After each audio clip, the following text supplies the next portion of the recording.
ফ্যামিলির সাথে time spend করতে কার না ভালো লাগে বলো। Hi everyone, welcome back to my mini blog series. তো আজকে আমি, মা, বাবা, দিদিরা সবাই মিলে তৈরি হয়ে বেরিয়ে পড়েছিলাম আর পৌঁছে গেছিলাম the night resort restaurant and ব্যাঙ্কোয়েটে। আমি অলরেডি দুর্গাপুজোর সময় একবার আমার বান্ধবীর সাথে এখানে এসেছিলাম। আমার এই জায়গার অ্যাম্বিয়েন্সটা এত পছন্দ হয়েছিল যে কি বলবো, তাই ভাবলাম যে এবার ফ্যামিলিকে নিয়ে আসি। তোমরাও যারা বোলপুর ঘুরতে আসো বা ঘুরতে আসতে চাইছো, পারলে একবার অবশ্যই এই রিসর্টটা ভিজিট করো।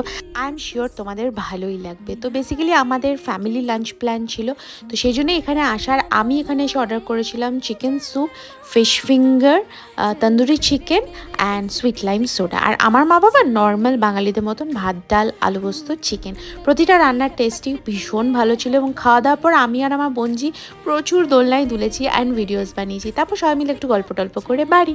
তো ভিডিওটা ছিল এই পর্যন্তই। ভালো লেগে থাকলে please like, comment, share and subscribe. By.